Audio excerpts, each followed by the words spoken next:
નમસ્કાર દર્શક મિત્રો, સમાચાર આવી રહ્યા છે છોટાઉદેપુરથી। છોટાઉદેપુર જિલ્લાના બોડેલી તાલુકાના પાણેજ ગામે હૃદય હચમચાવી નાખે તેવી ઘટના સામે આવી છે।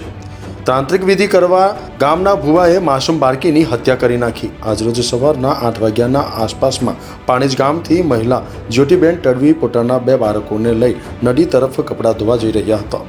જે દરમિયાન ગામનો ભુવો લાલાભાઈ તડવી જ્યોતિબેન પાસેથી 5 વર્ષની બાળકીને ખૂંચાવી પોતાના ઘરે લઈ ગયો હતો અને કુહાડીના ગાજીગી માતાની સામે જ માસૂમ બાળકીની હત્યા કરી નાખી હતી।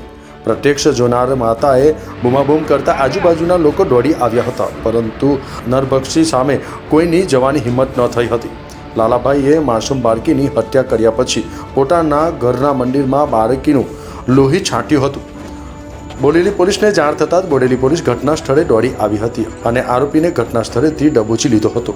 બોડેલી પોલીસે નરભક્ષી તેમજ હત્યાનો ગુનો નોંધી આરોપી વિરુદ્ધ કાયદેસરની કાર્યવાહી કરી હતી અને જેલ હવાલે કર્યો હતો। ખોબલા જેવા નાનકડા ગામમાં નરભક્ષીનો બનાવ બનતા ગામમાં ભયનું વાતાવરણ જોવા મળી રહ્યું છે।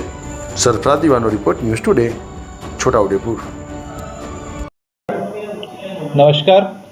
बोडेली तालुका के पाड़ेज गांव में एक हत्या की घटना बनी है। घटना के अंदर जो पाड़ेज गांव में एक छोटी लड़की जिसकी उम्र 4 साल से थोड़ी अधिक थी, उसकी हत्या कर दी गई है। घटना के अंदर सुबह के समय पे ऐसा हुआ कि जो फरियाद इस घटना में जिस महिला ने फरियाद दी है, ज्योतिबेन तड़वी, उन्होंने फरियाद में लिखा है कि वो सुबह के टाइम कपड़े धोने के लिए अपना एक छोटा बेटा और अपनी बेटी के साथ बाहर निकली घर के, तो उसी दरमियान उनका पड़ोसी लालाभाई तड़वी आके उनकी लड़की को खींच के अपने घर के अंदर लेके गया और घर के अंदर ले जाने के बाद वहाँ पे उसके पास कुल्हाड़ी थी, इसलिए ज्योतिबेन ने बूमा बूम पाड़ के आसपास के लोगों को बुलाया, लेकिन व्यक्ति के हाथ में कुल्हाड़ी होने की वजह से किसी ने भी घर के अंदर प्रवेश नहीं किया और जो 2-3 लोग जहाँ पे इकट्ठा हुए थे उनके सामने ही लालाभाई तड़वी ने उस छोटी बालिका की कुल्हाड़ी के साथ हत्या कर दी। हत्या करने के बाद उस आरोपी ने लड़की को अपने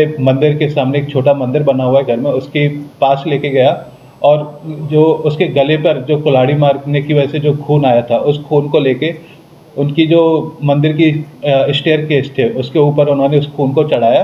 तो इस तरह की फरियाद ज्योतिबेन ने दी है और उसके फरियाद के चलते हमने आरोपी को हिरासत में भी ले लिया है। पूछताछ जारी है और अभी प्राइमरली ये मामला नरबली का लग रहा है, क्योंकि उसने जो खून लेके मंदिर की सीढ़ियों पर चढ़ाया है, इस वजह से हम उस डायरेक्शन में तपास कर रहे हैं और किसी का इन्वॉल्वमेंट अभी तक सामने नहीं आया है।